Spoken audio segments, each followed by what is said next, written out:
میرا نام عائشہ ہے۔ میں ایک چھوٹے سے قصبے میں پیدا ہوئی جہاں لوگوں کے لیے لڑکی کی خوشی سے زیادہ ان کی عزت اہم سمجھی جاتی تھی۔ میں نے ہمیشہ خواب دیکھا تھا کہ میں اپنی تعلیم مکمل کروں گی، ایک استاد بنوں گی اور اپنی زندگی کے فیصلے خود کروں گی۔ مگر خواب ہمیشہ حقیقت نہیں بنتے، خاص طور پر جب تم ایک لڑکی ہو جو روایات کے بوجھ تلے دبی ہو۔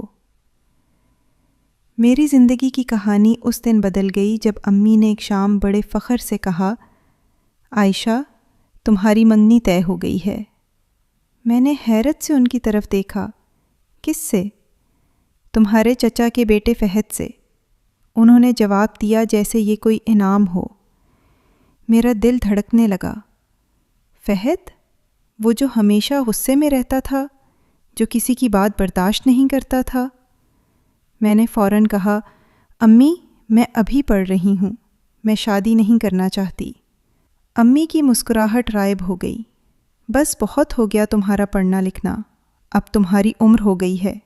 لڑکی کے لیے سب سے بڑی ڈگری اس کا شوہر ہوتا ہے۔ میں نے بہت سمجھانے کی کوشش کی، روئی بھی، پر کسی نے میری نہیں سنی۔ ابو کا ایک ہی جملہ میرے دل میں کیل کی طرح پیوست ہو گیا، لڑکیوں کی مرضی نہیں ہوتی، عزت ہوتی ہے۔ شادی کے دن میں دلہن کے لباس میں سجی بیٹھی تھی، لیکن دل میں ایک طوفان تھا۔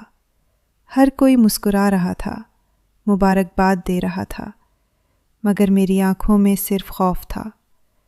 دل چاہتا تھا بھاگ جاؤں، مگر گھر کے دروازے پر لوگ، رسم و رواج اور وہ بدنامی کا ڈر مجھے زنجیر کی طرح باندھے ہوئے تھا۔ شادی ہو گئی، فہد میرا شوہر بن گیا۔ پہلے ہی دن اس کے لہجے میں غصہ تھا۔ یہ نخرے چھوڑ دو، اب تم میری بیوی ہو، جو میں کہوں گا وہی ہوگا۔ میں نے چپ چاپ سر جھکا لیا۔ شاید وقت کے ساتھ سب بہتر ہو جائے، یہی سوچ کر خود کو تسلی دیتی رہی، مگر وقت کے ساتھ کچھ بدلا نہیں، بلکہ سب کچھ بگڑتا گیا۔ فہد ہر چھوٹی بات پر چلاتا، بات بات پر تانے دیتا۔ تمہیں شادی نہیں کرنی تھی نا، اب بھگتو۔ کتابیں پڑھنے کا شوق ہے تمہیں، جاؤ کھانا بناؤ۔ میری دنیا چھوٹے سے کچن اور ایک تاریک کمرے تک محدود ہو گئی۔ میں خود کو آہستہ آہستہ مٹتا ہوا محسوس کر رہی تھی۔ ایک دن ابو آئے۔ میں نے ہمت کر کے کہا، ابو، میں خوش نہیں ہوں، فہد مجھ سے اچھا سلوک نہیں کرتا۔ ابو نے میری بات کاٹ دی۔ بیٹی، شوہر گھر کا مالک ہوتا ہے، تھوڑا برداشت کرنا سیکھو۔ عورت کا فرض ہے کہ وہ گھر بسائے، نہ کہ توڑ دے۔ میں نے خاموشی اختیار کر لی۔ اب تو آنسو بھی شرماتے تھے۔ فہد کی مار اب معمول بن چکی تھی۔ کبھی کھانا پسند نہ آیا تو تھپڑ، کبھی کسی بات کا جواب دے دیا تو دھکے۔ ایک رات اس نے مجھے اتنا مارا کہ میں بے ہوش ہو گئی۔ جب آنکھ کھلی تو میں اپنے بستر پر تھی، بدن پر زخم، دل پر خوف۔ میں نے آئینے میں خود کو دیکھا، وہ عائشہ جو خواب دیکھتی تھی، کہیں کھو چکی تھی۔ وقت گزرتا گیا، میں ماں بننے والی تھی۔ دل میں امید جاگی کہ شاید اب فہد بدل جائے، مگر وہ امید بھی جلد ٹوٹ گئی۔ بچے کی پیدائش کے دن وہ اسپتال تک نہیں آیا۔ میں نے اکیلے اپنے بیٹے کو جنم دیا۔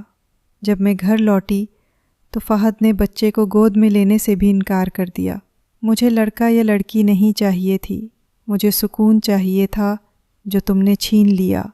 میں چپ رہی، مگر اندر سے ٹوٹ چکی تھی۔ میں نے فیصلہ کیا، اب بس۔ ایک رات جب وہ سو رہا تھا، میں نے اپنے بیٹے کو اٹھایا، چند کپڑے لیے اور گھر سے نکل گئی۔ رات کے اندھیرے میں چلتے ہوئے آنسو تھمتے نہیں تھے۔ دل میں خوف تھا، مگر ایک چھوٹی سی روشنی بھی، آزادی کی روشنی۔ میں اپنے ایک پرانے استاد کے پاس گئی جنہوں نے میری مدد کی۔ انہوں نے کہا، عائشہ، اب تمہیں اپنی زندگی خود بنانی ہوگی۔ میں نے ہمت کی، اپنے بیٹے کے لیے جینا شروع کیا۔ پرائیویٹ اسکول میں نوکری ملی اور آہستہ آہستہ زندگی سنورنے لگی۔ میں نے دوبارہ پڑھائی شروع کی، شام کے وقت کالج جاتی، دن میں پڑھاتی۔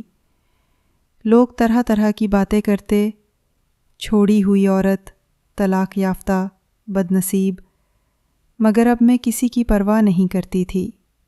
آج 10 سال بعد میں ایک اسکول کی پرنسپل ہوں۔ میرا بیٹا حشاش بشاش، پڑھا لکھا اور عزت دار نوجوان بن رہا ہے۔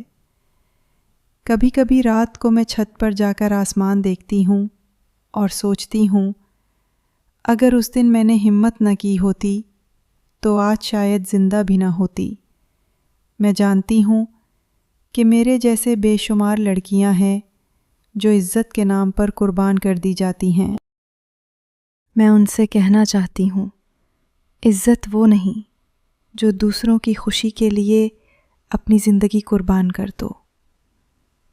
عزت وہ ہے جو تم خود اپنے لیے بناؤ۔ میری کہانی کا انجام خوشی سے نہیں، حوصلے سے ہوا۔ میں یہ نہیں کہتی کہ راستہ آسان تھا، مگر جب میں نے خود کو پہچانا، اپنی آواز کو سنا، تب زندگی نے بھی میرا ساتھ دیا۔ آج اگر کوئی مجھ سے پوچھے کہ زبردستی شادی کا انجام کیا ہوتا ہے، تو میں صرف ایک بات کہوں گی، انجام یا تو موت ہوتا ہے یا نئی زندگی۔ فیصلہ تمہارا ہے کہ تم کون سا راستہ چنتی ہو۔